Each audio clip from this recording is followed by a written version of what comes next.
Senhoras, senhores, queridas irmãs, queridos irmãos espíritas, caras amigas e amigos que nos acompanham pela Web TV Mansão do Caminho, nossos votos de muita paz. Este é aquele que Allan Kardec estabeleceu, que a maior caridade que se faz à doutrina espírita é divulgá-la em uma mensagem dada pelo Espírito Emmanuel, através de Chico Xavier.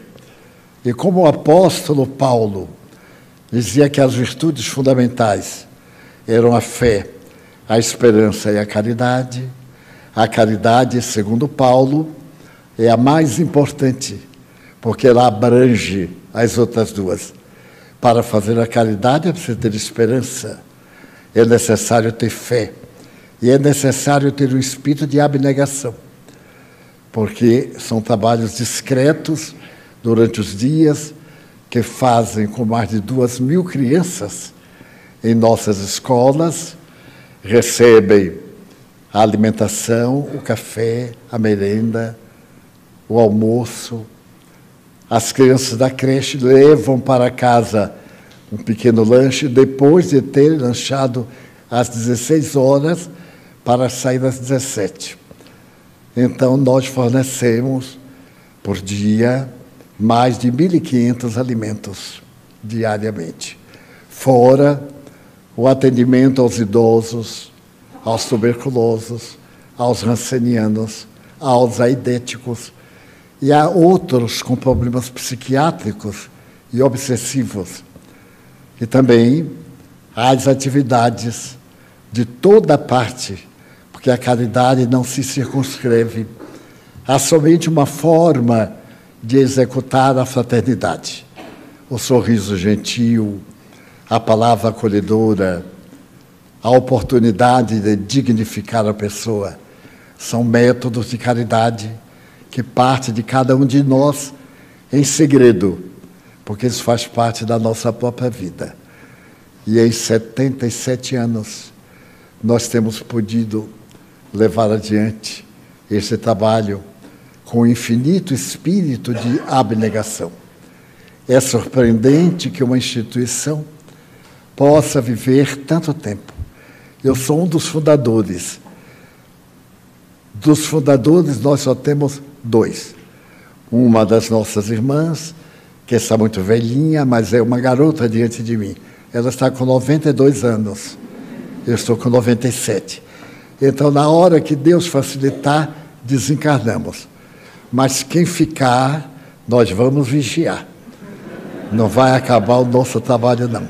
Vamos vigiar e vamos pegar um médium para ficar dizendo, olha, cuidado com fulano. Beltrano está muito entusiasmado, Cicrano está divulgando bem a doutrina, mas não está procedendo como corresponde. Como o Evangelho é muito pobre na nomenclatura dos seus membros, Marias, nós temos mais de 20. E para poder situá-las, nós usamos dos antecedentes e do lugar em que nasceram, Maria de Nazaré. Então já se depreende que é Maria Santíssima. Maria de Jerusalém era uma amiga de Maria Santíssima. Maria de Magdala, que era outra cidade, Madalena, a célebre, e assim por diante. João. Nós recordamos que entre os discípulos de Jesus havia um rapazito de 16 anos, chamado também João. Mas nós o identificamos como João, o evangelista, João, o Batista. João, evangelista, era discípulo de Jesus. João Batista precedeu a Jesus no seu ministério. Um dos grandes estudos do Evangelho de Jesus, feito por Ernesto Renan, ele faz um balanço histórico muito especial. Ele diz que Israel era o único país da terra que à sua época era monoteísta, acreditava em um Deus único. E, como consequência, Israel foi vítima de muita sujeição escravagista. Durante 400 anos, Israel foi escravo da Babilônia.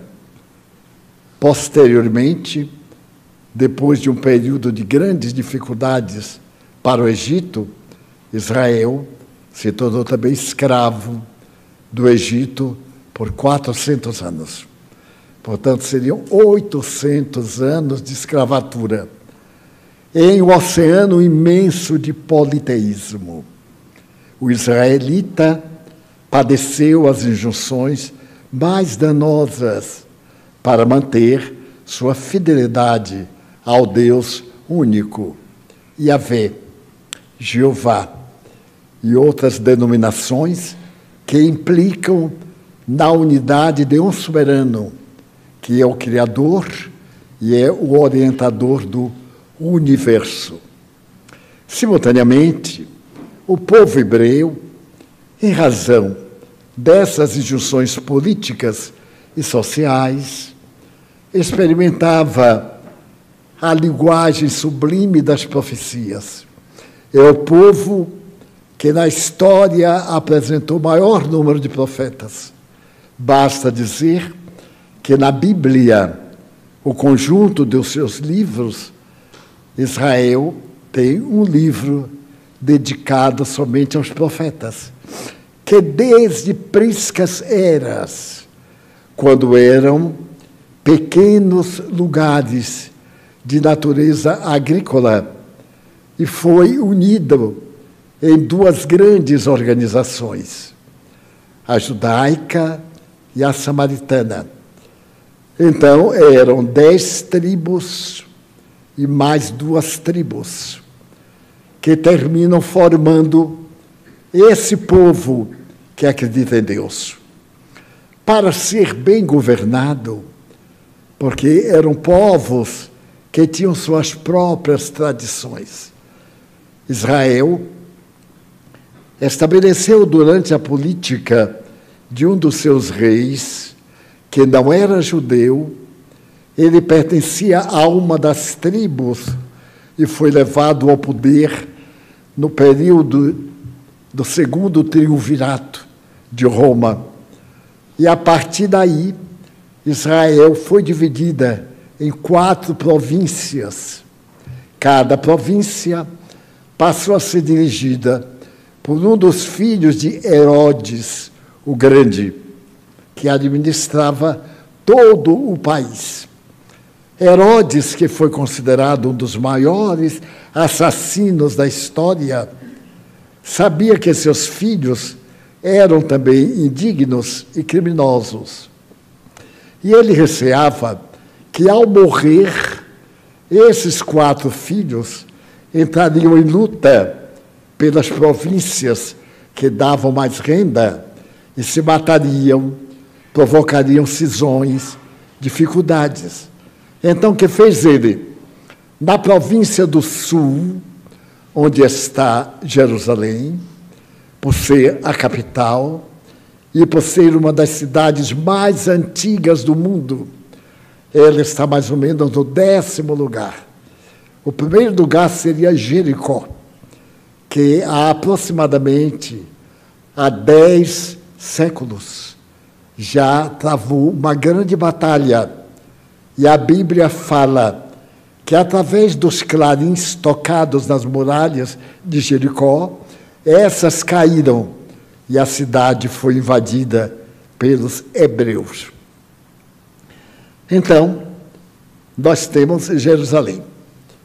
Jerusalém, ele concedeu ao filho que ele considerava o melhor equipado, Herodes Antipas.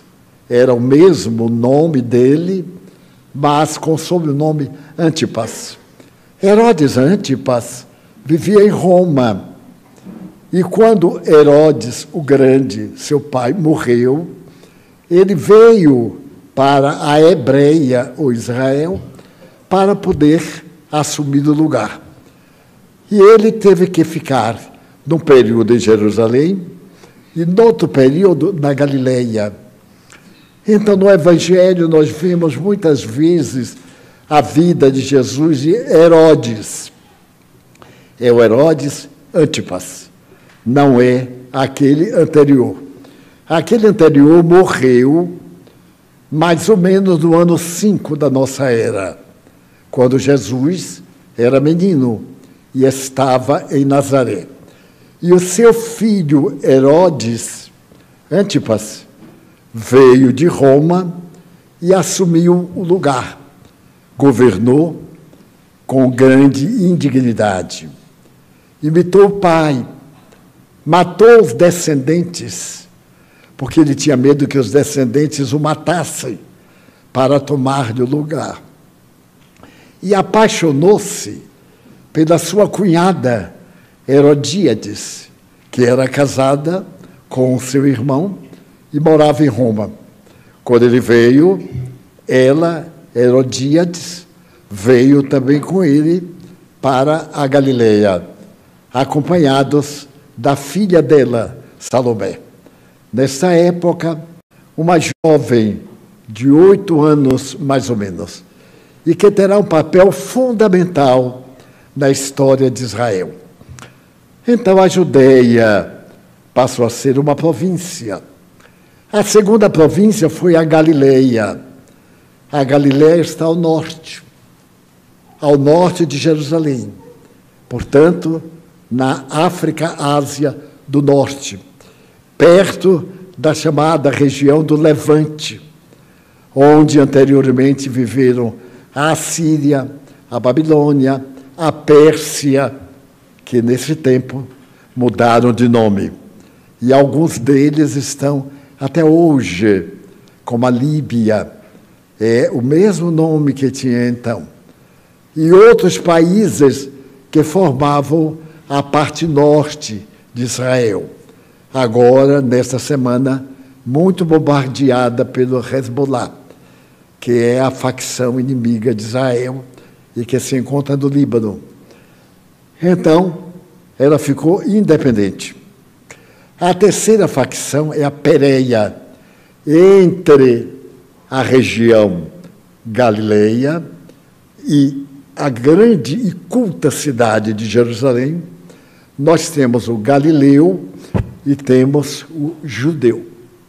O judeu era normalmente ilustrado, porque o templo de Jerusalém, que havia sido criado fazia 300 anos, foi destruído totalmente.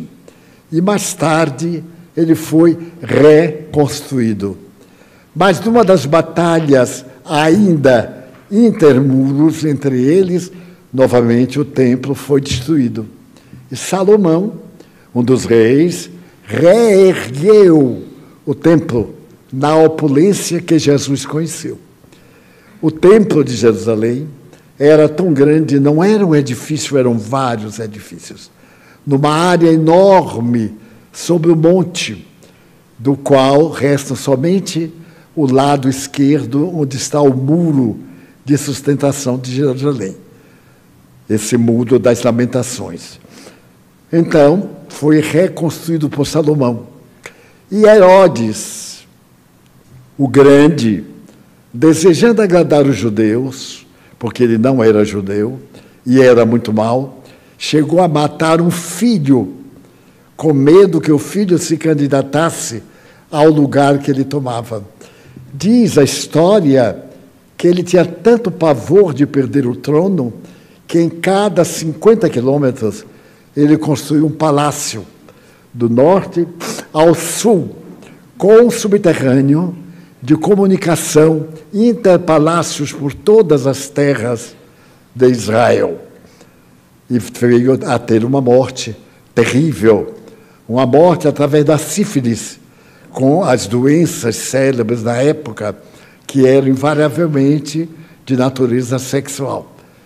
Desta forma, Herodes Antipas foi o Herodes que condenou Jesus e que ele acompanhou a existência ele era casado.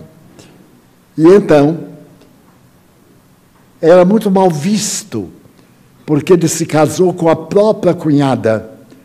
E isto, na Hebreia, era um adultério. Os judeus eram e são muito severos com as considerações e o equilíbrio de natureza familiar e especialmente sexual. Então ele vivia mal visto. Ele mandou construir uma parreira, uma planta de uva em ouro, e colocou na entrada do templo, sobre uma pedra mármore, para dar grande valor.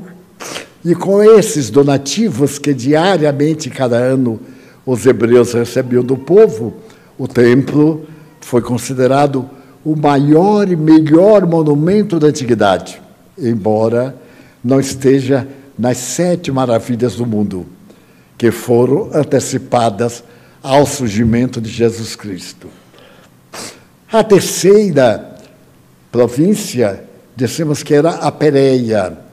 A Pérea ficava entre Jerusalém e Tiberíades, a capital da Galileia.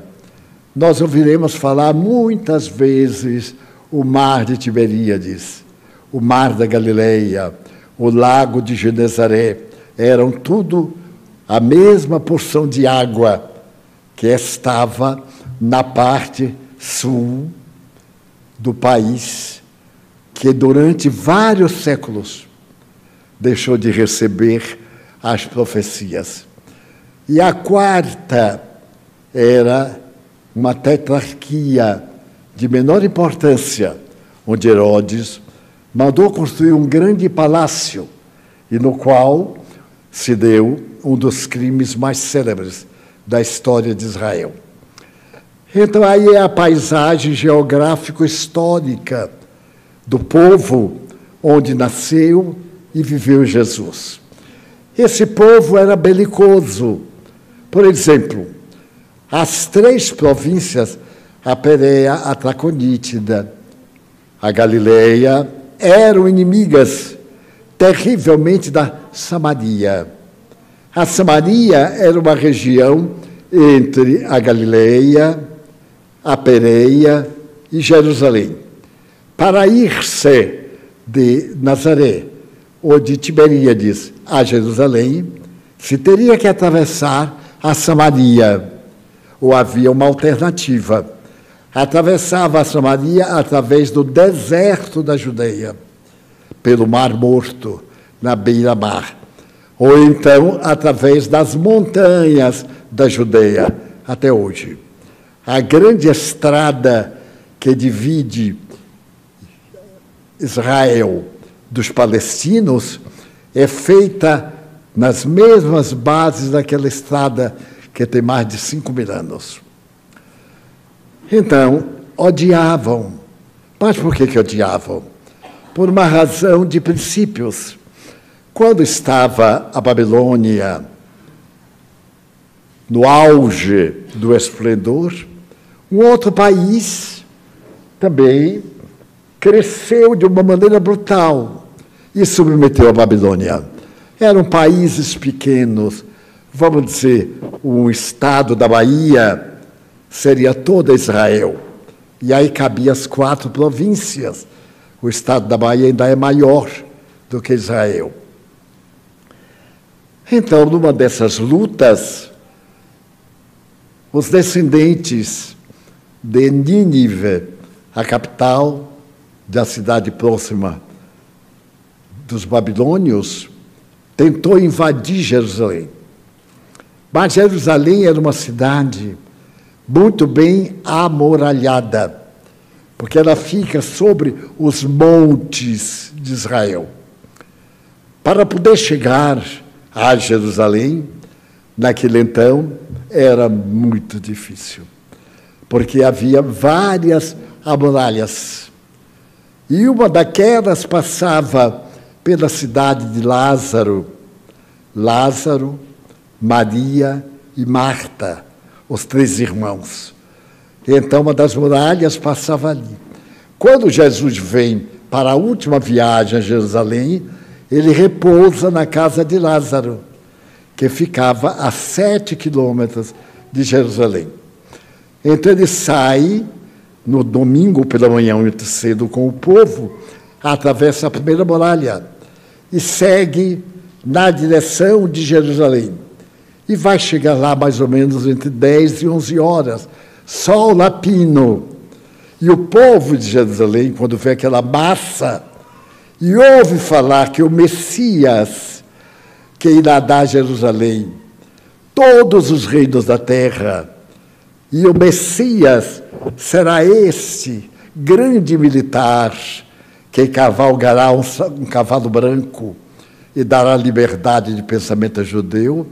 Quando Jesus entra com aquela massa, montado, porém, no jumento, Jerusalém o recebe como sendo o Messias, o profeta. E então é o Domingo de Ramos, da tradição da Igreja Católica e da Igreja Protestante. É uma festa incomparável. Mas daí a 4 dias, as intrigas da corte, as intrigas do alto poder temporal, avisaram que Jesus veio assaltar e tomar o poder pela força. E nós temos a tragédia da quinta-feira, quando Judas traz Jesus, e ele vai preso logo ali, entre as velhas árvores, entre as quais ainda existem 5, com mais de 1000 anos, dando testemunho do que se passou no Jardim das Oliveiras. Então é curioso notar que ali se estabelece a grande tragédia, que a tradição chama deicídio. Mas nós não consideramos Jesus Deus. Jesus é o Filho de Deus. É o ser mais perfeito que Deus nos ofereceu para servir-nos de modelo e guia. Deus, para nós, é o ser criador. Não é um indivíduo, conforme nós consideramos um ser. São as energias que constituem o universo. As forças geradoras, criadoras, devastadoras.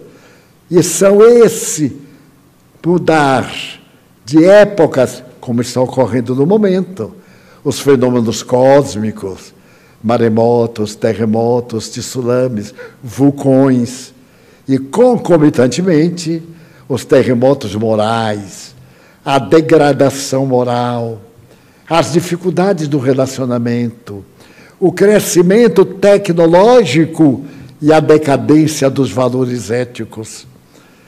Somos criadores da inteligência artificial e, no entanto, matamos-nos por um telefone celular no meio da rua.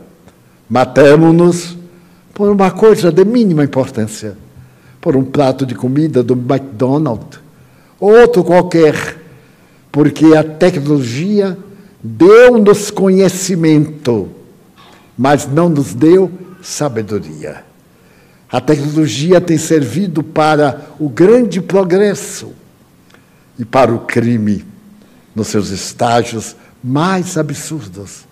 Se nós vermos agora nesta guerra de Gaza, programada pelos palestinos e de Israel, então nós ficaremos surpresos com a desgraça da tecnologia. Os mísseis teleguiados. E a noite passada, diz a imprensa, apresentada pelas redes sociais, que os palestinos lançaram 1.500 foguetes com um acerto absoluto e destruíram as redes metálicas que protegiam o norte de Jerusalém. Portanto, as cidades que estão bem ao norte, a Galileia e outras tantas, como Os palestinos tiveram destruído Gaza por mais de 10.000 mísseis que destruíram completamente a área e está ficando desértica, ou um monte de escombros. Então, o interesse único aí não é moral, é religioso. Porque os judeus acreditam que no fim do mundo, quando vier o Messias, ele vai arrebanhar para Jerusalém o domínio da terra.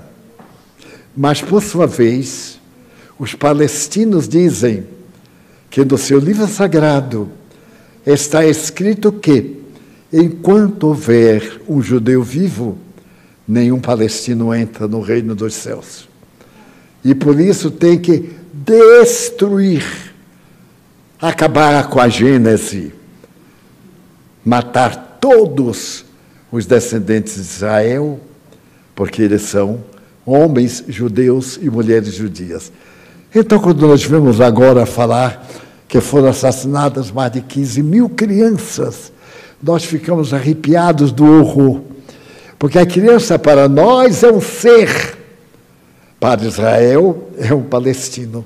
Ele vai crescer e vai ser o inimigo da Palestina. Então, mata agora, enquanto ele não tem força.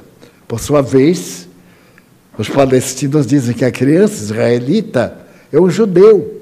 Tem que matar agora, porque quando ele for adulto, será um grande inimigo.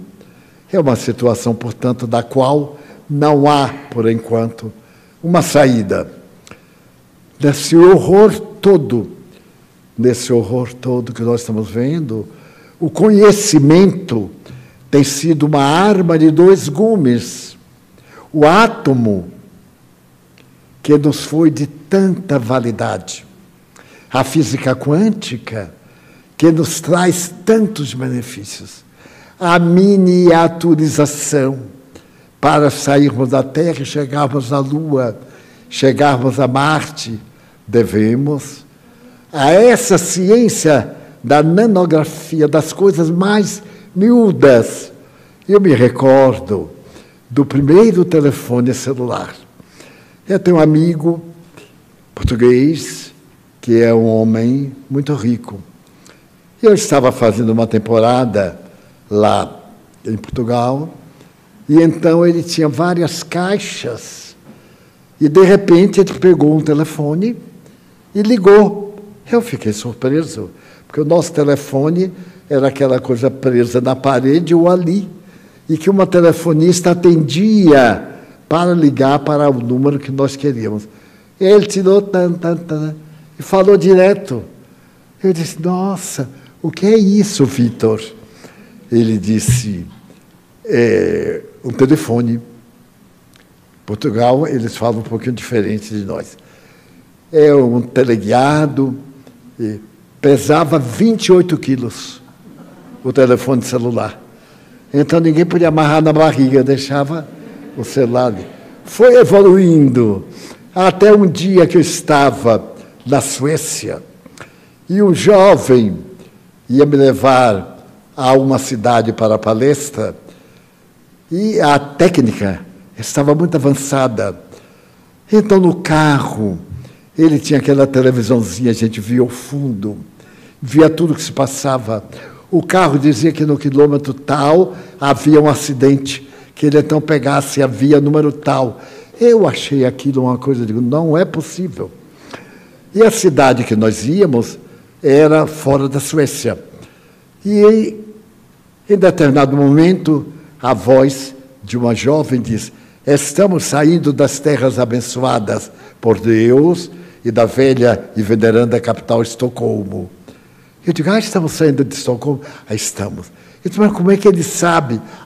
Divaldo, isso aqui é um dos melhores, das melhores conquistas do carro. E então, você veja, daqui a pouco ele vai avisar de um problema que tem na ponte. E 30 quilômetros antes ele vá pela estrada tal, porque a ponte tal está arrebentada. Ele disse, meu Deus, eu estou vendo coisa que os pobrezinhos daqui de Salvador nunca tinham visto. Eu fiquei de boca aberta. já era meio aberta e escancarou. Passou o tempo e ele foi me contando as conquistas. E diz, as experiências do carro sem chofer. Eu digo, não, sem chofer. Então, através do rádio, vai guiando, não tem problema e tal.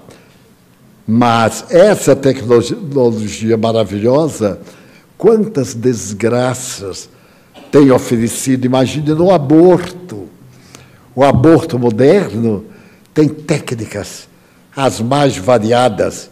Por exemplo, se a criança está com 5 meses e a mãe que foi estuprada não quer o filho, esta coisa, como disse uma autoridade, este monstro, eu ouvi a autoridade dizer, e já li uma reação de uma atriz dizendo que o filho dela não é um monstro, é um grande cidadão, porque é pai, é um excelente filho, e não tem nenhuma culpa de ter sido sua mãe estuprada, que aos 15 anos resolveu aceitar o desafio, educá-lo e torná-lo um grande cidadão que, graças a Deus, não voltou na criatura.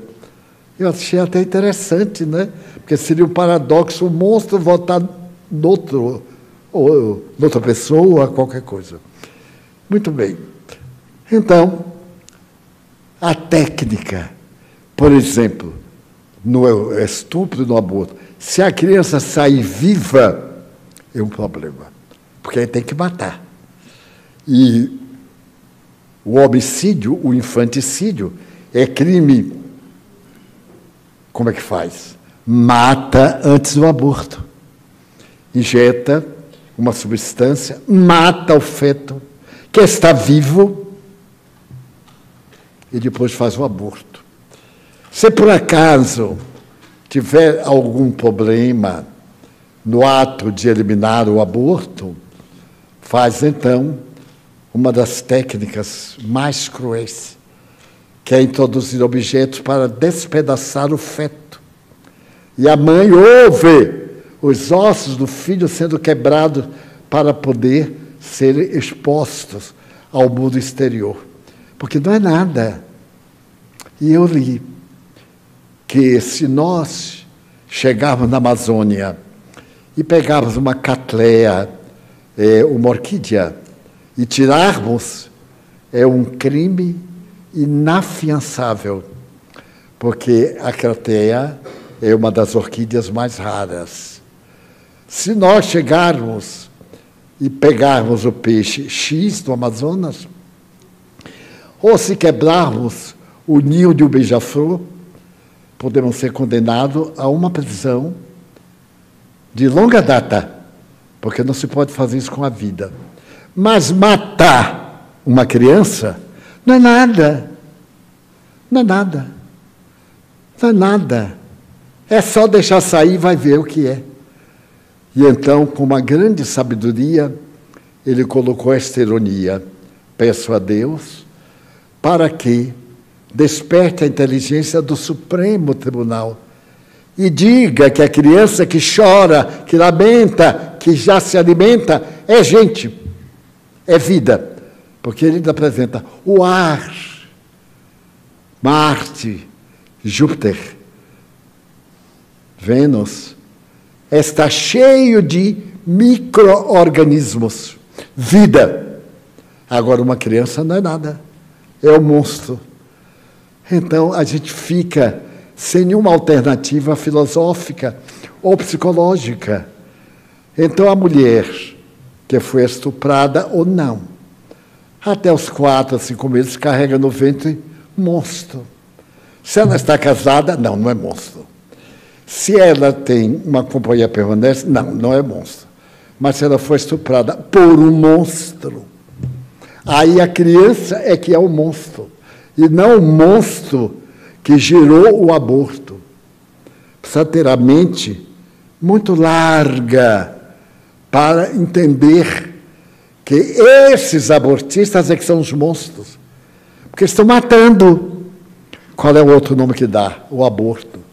É só olhar no dicionário o que é o aborto. É matar um feto no ventre materno. Então, nós perdemos com a tecnologia a ética. Mas por que Deus deixou que nós perdêssemos a ética? Deixou que a sensação carnal nos levasse à loucura do prazer. Dizia-me uma menina de 15 anos que ela estava com a babá e os pais foram ao teatro. E a babá ficou com ela, era a sua antiga babá. Deu-lhe um chá para ela tomar, que tinha muito gosto da tangerina. Ela tomou e adormeceu. Quando ela acordou, tinha sido violada. E a babá, que lhe vendeu a dignidade a um monstro, não confessou. Mas ela também não sabia. Ela passou a sentir dores na genitália. Depois, mal-estar, vômitos. Foi ao médico. Estava grávida. Então, o médico disse, você não é obrigada a deixar esta vida. Nós podemos interromper, está no 2º mês. Ela disse, por incrível que pareça, só por curiosidade, eu vou deixar crescer e vou ver em que se dá. E então essa amiga, a quem eu tenho uma grande estima, que é recíproca, me disse, você conhece? Eu não sabia. Ela disse, meu filho, que é tão seu amigo, foi estuprado. É o resultado. E eu duvido que uma pessoa ache um filho pelas vias legais e morais, porque a questão é moral e legal, tão bom, um cidadão tão dedicado ao próximo e que ter feito tantas benfeitorias à humanidade, de fato. Então nós ficamos arrasados, às vezes sem um argumento para dizer à pessoa que está aflita numa situação desta. Mas é um assunto para a nossa egrégia Câmara dos Deputados, que está discutindo nesses dias, e aos seus nobres criadores de leis. Então, por que Deus permitiu isto? Porque àquela época, em uma família modesta, um homem e uma mulher que moravam em Nazaré, Galileia, na parte superior, se deram conta que ela era uma mulher que não podia procriar. Chamava-se Isabel. E o marido, Zacarias. Eles tinham um grande desgosto com isso. Isabel era prima de uma jovem, filha de Ana, que se destacava pela beleza, ali mesmo em Nazaré. E eram primas de 1º grau. E Isabel foi visitar Maria. E quando Isabel se foi, Maria sabia que ela não podia procriar. Apareceu-lhe um espírito, na Bíblia diz um anjo, pouco importa. Apareceu-lhe um ser espiritual e disse que Deus a havia escolhido para ser a mãe daquele que viria dar à humanidade o roteiro da felicidade. E ela, sem entender, contava 15 ou 16 anos, disse que se faça na serva segundo a vontade do Senhor. E apareceu grávida, ela era casada. Seu marido devia estar próximo dos 60 anos. Era um viúvo que tinha outros filhos. A Bíblia não especifica quantos, nem quais os nomes, mas tinha filhos masculinos e femininos.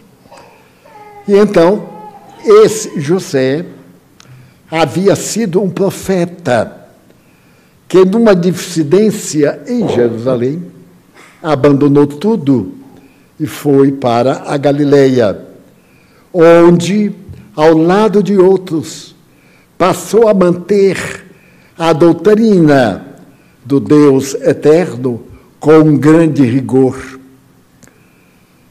Então, no deserto, no auge de uma montanha, eles ergueram uma cultura que recomendava a castidade ou a castidade virtual, ser fiel ao parceiro ao qual estava ligado. Depois de casar ou de unir-se, se separasse, não era permitido um outro companheiro. Aí já era uma prostituição.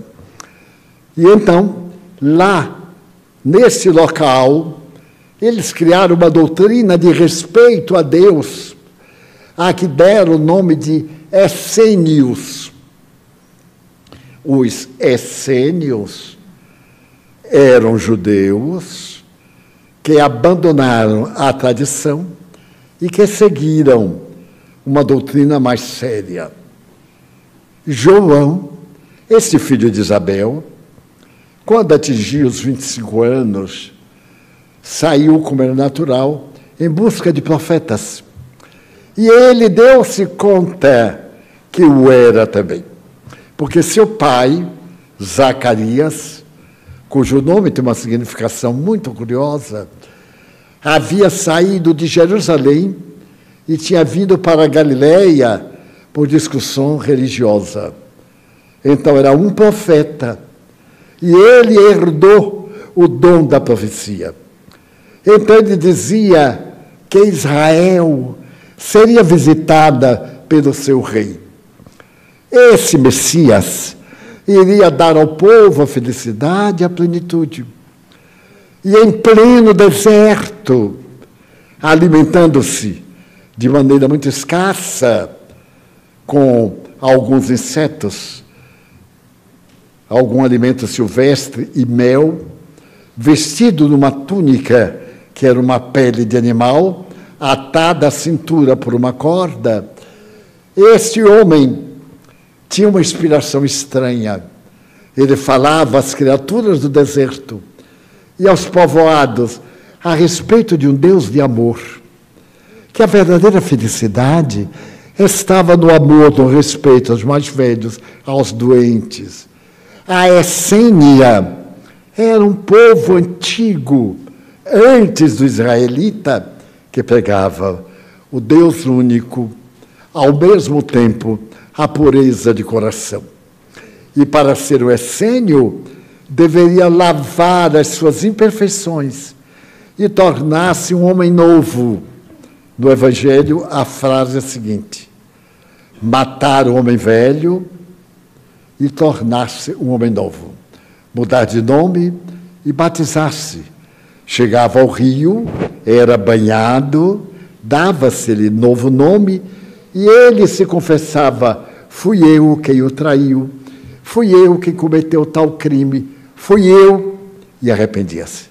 Era um homem novo. João começou a batizar as pessoas comovidas com a sua palavra. Ele dizia: por que a infelicidade?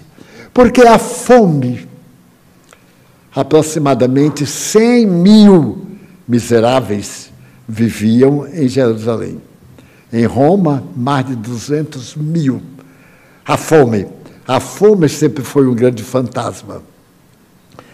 Então, ele passou a ser chamado Iocanã.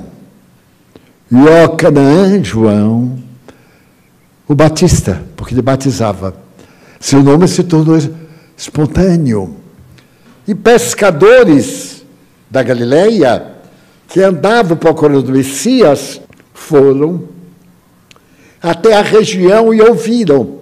Pedro ouviu João, antes de conhecer Jesus. Tiago e João, o evangelista, o rapazinho, também ouviram.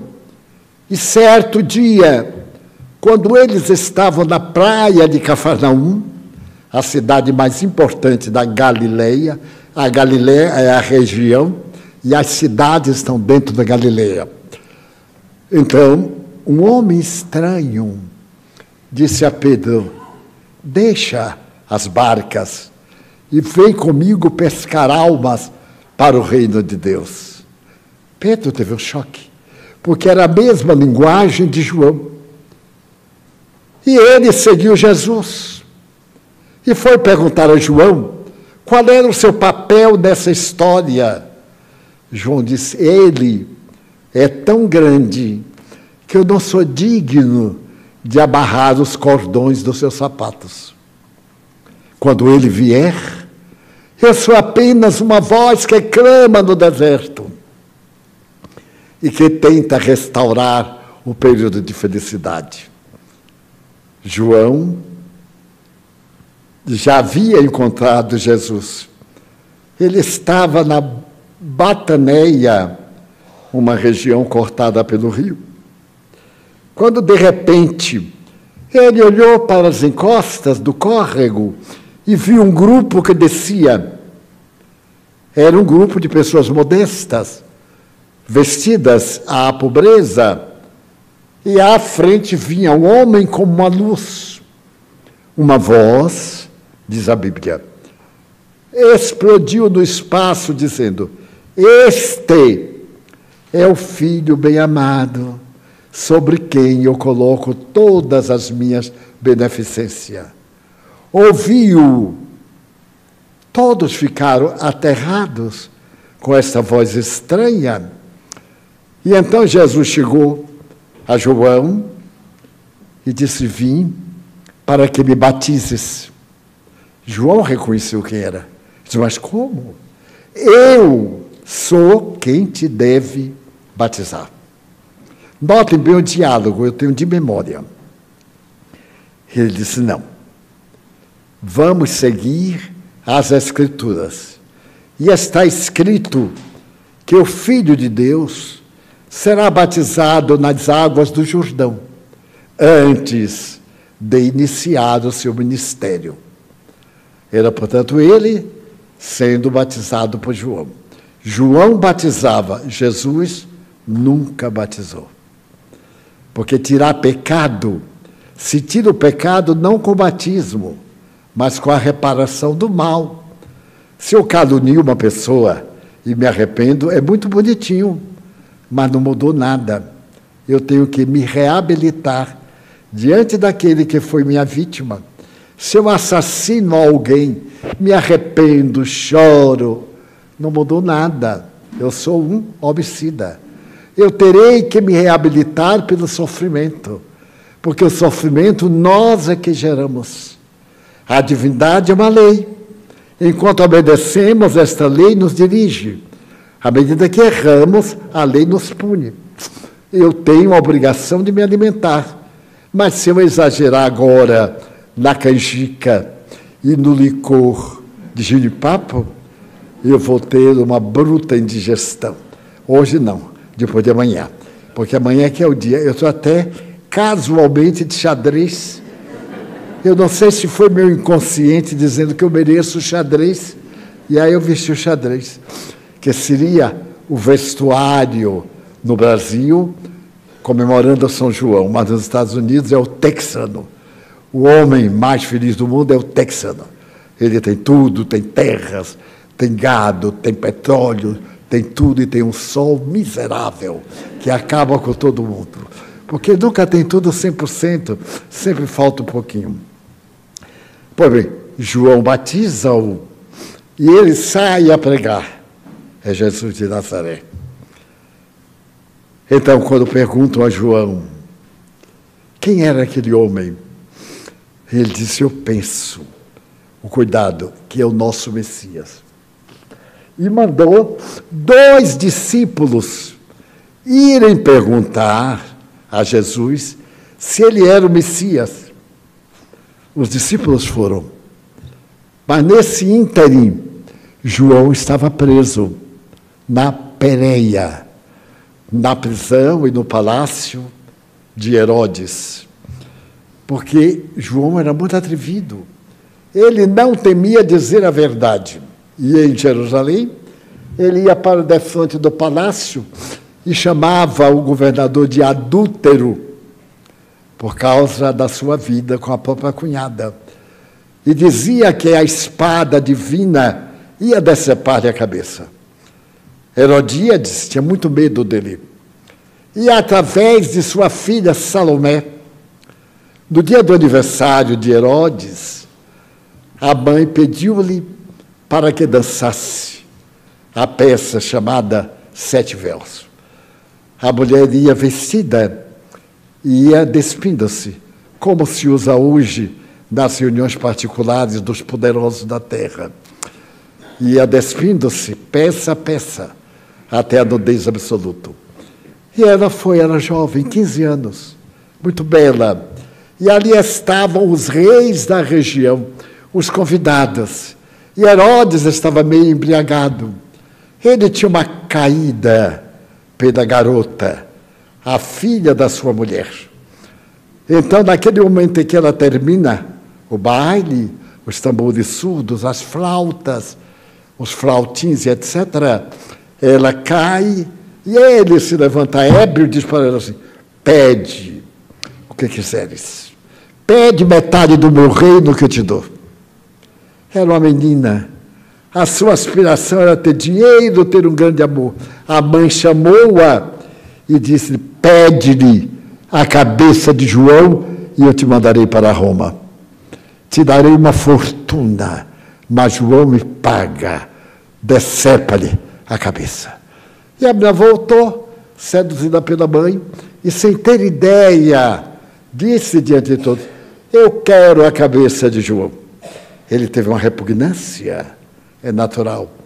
Um dos autores, chamado Scholem Asch, que é judeu, descrevendo esta cena, ele me comoveu porque é um artista da palavra. Ele escreveu com uma tal palavra que naquele momento, da fortaleza que era o palácio, João estava na cela de joelhos, sabia que ia morrer. E os seus discípulos que foram perguntar a Jesus se ele era o Messias, haviam voltado, mas quando chegaram, ele já estava preso. Então os discípulos foram para a muralha e começaram a gritar: Iocanã, ele pediu-nos para que te dissesse, não falem palavras, mas contem o que viram. Os cegos veem, os aleijados andam, os leprosos saram, os endemoniados curam. Senhor! E a voz batia nas amoradas e o vento levava. João está orando. É uma noite tênue de luar. O selvagem, cumpridor da ordem, chega com alfange. João ajoelha, ele dá-lhe um golpe, pega a cabeça pelos cabelos, coloca numa bandeja de prata e dá à menina para que ela baile nua com a cabeça de João Batista. Então ela vem ao público, Herodes tem um mal-estar, vomita e sai da sala. E João morre por ter se metido na vida alheia. A doutrina do Cristo, de João dos Essênios, é tão notável que ela não nos pede para fiscalizar a vida dos outros. Se o indivíduo é prostituto, o problema é dele. Se o indivíduo nos traiu, ele é o traidor. Se alguém fala de mim, é porque tem uma inveja danada de mim. Gostaria de estar no meu lugar e não está, então fala mal. Quem não pode alcançar, joga lama. Daí o amor é o refrigério.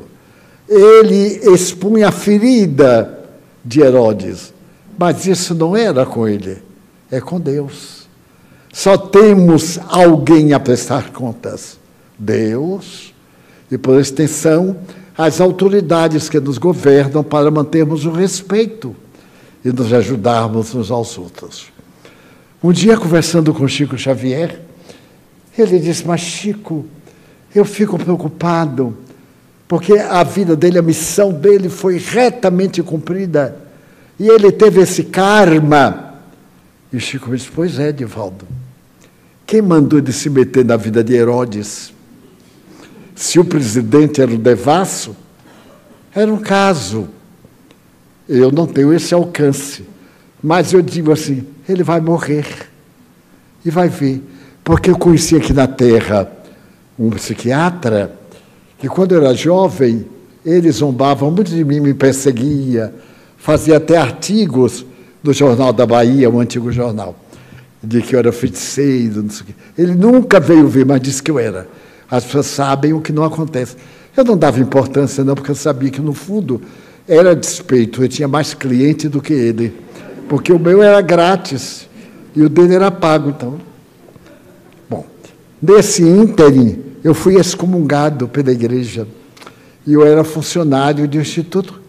E um dia eu estava atendendo o balcão, quando chegaram duas senhoras católicas e me disseram assim: olha, seu Divaldo, nós somos católicas, estamos na Páscoa. Eu digo: sim, senhora, eu sei. E nós vimos aqui, porque hoje, na missa, o senhor foi excomungado. Ele disse: não diga. Foi excomungado. Eu digo: e a senhora veio ver o quê? Se eu tenho rabo, se eu tenho chifre. Nem casado eu sou, portanto não há perigo de ter chifre, e etc. E elas com verdadeira pena, porque ia para o inferno. Eu digo: ah, não preocupe não. Eu já olhei no dicionário o que é excomungado, ex-passado. Eu sou, portanto, ex-comungante da religião. Ex-comungado. Eu era comungante, agora eu sou ex-comungante. Não é nada, é só um jogo de palavra. E ela disse assim: o senhor não tem medo de ir para o inferno? Não. Eu digo: minha filha, trabalhar aqui no Instituto já é o inferno. E eu vou lhe dizer, ser funcionário é o inferno número 2. É uma passadinha antes pelo purgatório para esquentar e descer diretamente. Coitadas. Mas eu fiquei bem. Até me fez bem a saúde, que eu era asmático, e fiquei bom. Eu acho que foi dessa comunhão. Se alguém quiser dar mais uma, eu tenho umas doencinhas aí, para ver se Deus aparta de mim. Pois bem, nossa tarefa não é julgar o que os outros fazem. Não é pedir castigo para este e para aquele. É perdoar. Mesmo o mal que eles nos fazem, só é mal se nós aceitarmos. Quando eu era mais jovem, experimentei todas as dificuldades de um jovem. E com a minha convicção, a coisa era um pouquinho pior. E então eu tinha uns colegas que zombavam muito de mim. Mas, à escondida, faziam consulta. É engraçada a criatura humana, né? Assim, escondida: Divaldo, tá. E depois dizia: ele é metido com esse negócio de espírito. E deixava para lá. Eu sabia que a pessoa tinha vontade de ter as faculdades que eu tinha. E elas custam um preço muito alto, ele não sabia pagar, porque ele tinha outros hábitos que o espírito reprocha. Muito bem. Então, eu aguardei o tempo. O conceito de espiritismo foi mudando, porque a lógica do conhecimento foi alterando. Embora quem tenha conhecimento não seja obrigatoriamente sábio, e quem é sábio não é obrigatoriamente conhecedor, porque sabedoria é experiência de vida, experiência de amor. Os assassinos nazistas tinham muito conhecimento. Todos tinham nível universitário.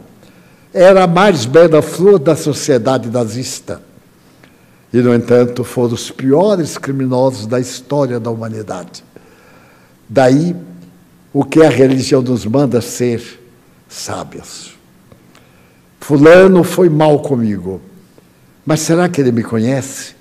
Eu vejo pessoas, eu tenho uma amiga que diz assim: eu sei tudo o que lhe acontece. Que engraçado é que ela não dorme comigo e sabe. É curioso. Ela quer mostrar que é tão minha amiga que ela sabe de tudo. Primeiro, ela não sabe o que eu sou, porque eu nunca contei a ela. Como eu sou, eu acho que nem Deus sabe. Porque eu sou tão atrapalhado, coitadinho, que Deus deixa para lá. Mas é o hábito de querer conhecer os outros, porque ela não se conhece. Ela teve um derrame cerebral e bateu o telefone. E Divaldo, pelo amor de Deus, me cura. Eu digo: mas minha filha, eu não sou nenhum curandeiro. Eu sou espírita. O espírita cura as dores da alma, as feridas do inconsciente, os dramas da consciência, e deplora os erros, aconselhando a pessoa a ser melhor. Deve ter um motivo para você ter perdido a visão, mas vá fazer os estudos que a ciência hoje faz conosco, e logo verá que houve um derrame cerebral que afetou o nervo óptico do lado oposto ao da cegueira, porque nossos nervos são desencontrados, são ao contrário. Isso eu posso lhe explicar, porque eu sei um pouco. Eu estudei um pouco o cérebro para poder me entender. Então, ela foi fazer os exames, está indo bem, graças a Deus, vai operar para tirar o tumor, o derrame, que não é fatal, é, portanto, uma coisa de controle relativamente fácil. E nunca mais ela vai dizer que me conhece, porque ela não conhecia ela mesma. O organismo estava decaindo. As artérias estavam com o colesterol muito alto, e ela não se deu conta, então não se conhecia. Daí nosso dever é amar. Para concluir, a nossa homenagem a João Batista, a esse João dócil como o mel, sazonado como as frutas do deserto, faz-me lembrar que um dia em Harvard, Einstein foi dar uma aula a um grupo de alunos, um grupo selecionadíssimo. E então todos que participavam daquela honra infinita estavam expectantes. Ele chegou, pegou as provas e deu-as a todos. Cada um responda o que quiser. Chegou ao quadro de giz e botou uma bolinha. Do papel, era uma bolinha negra. E deu. Cada um recebeu aquela folha em branco e a bola negra. Passado o tempo, as provas foram dadas e ele leu. As opiniões eram as mais diferentes, desde queixas afetivas até queixas monetárias. E então, quando terminou tudo, ele disse assim: é uma pena. Ninguém interpretou a folha de papel. Todo mundo interpretou a mancha negra. A resposta era: na folha de papel em branco, o senhor desenhou uma mancha de tinta negra. Porque nós temos a tendência sempre da coisa negativa, mesmo em nós. Por que nos atormentamos? Eu fiz uma coisa errada, não devia ter feito. Ok, mas já fez.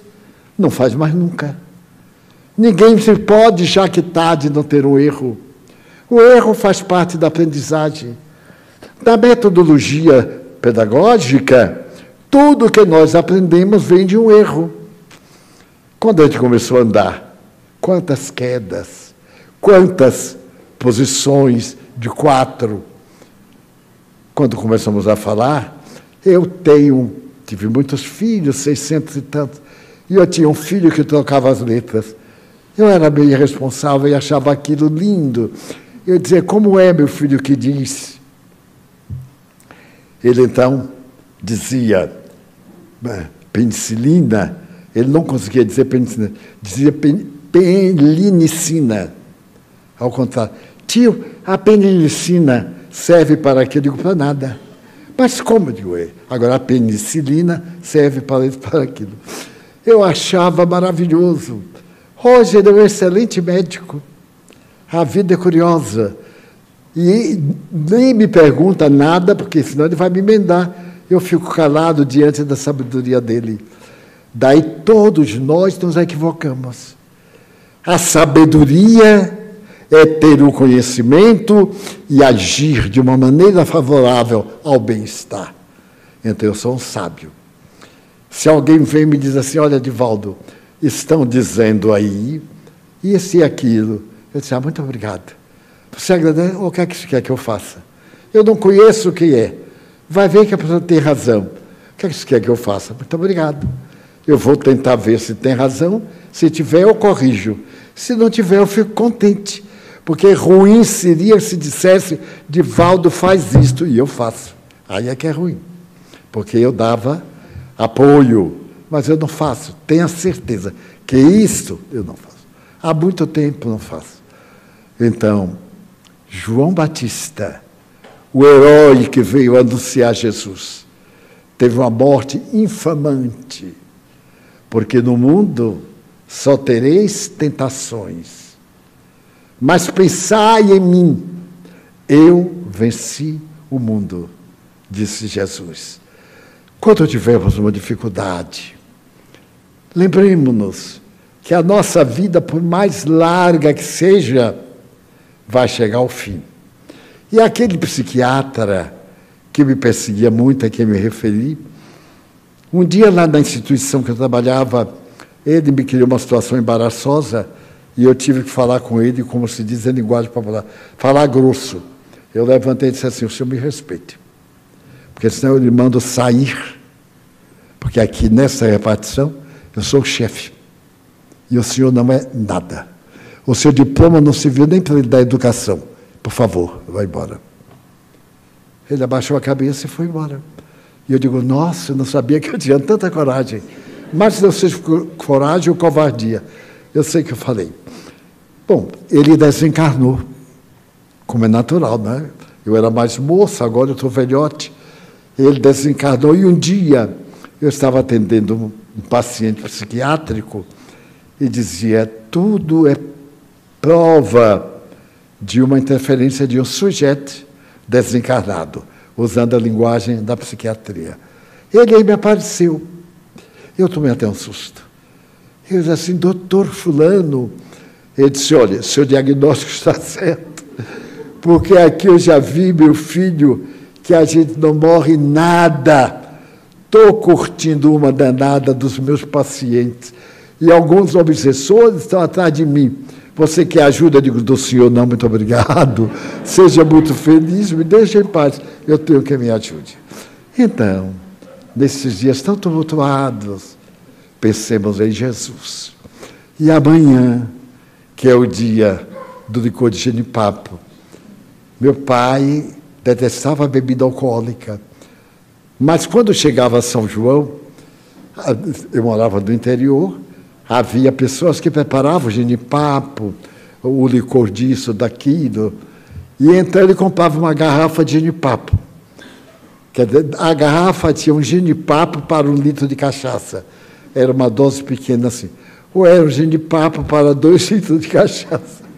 Mas meu pai era muito sábio.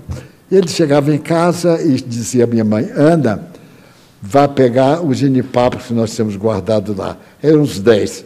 Exprimia tudo, botava depois umas 10 garrafas de água e o licor de genipapo virava genipapada. Porque o álcool, com tanta água, com tudo, a gente provava e eu ficava, sente o gosto do genipapo, mas é só genipapo que a gente sente. Ele dizia assim, e o álcool? Eu disse, sei lá para onde foi, não tem nada. É assim que eu quero. Se você tiver de beber, beba. 1 para 10. Um copo de cachaça para 10 de água, de vermífugo, qualquer coisa. Então, Chico Xavier, que é o modelo, certa feita esteve muito embaraçado, como pessoa atrevida, que ele disse muito desaforo, ele ficou aturdido, ele não tinha jeito de reagir, ficou pateta.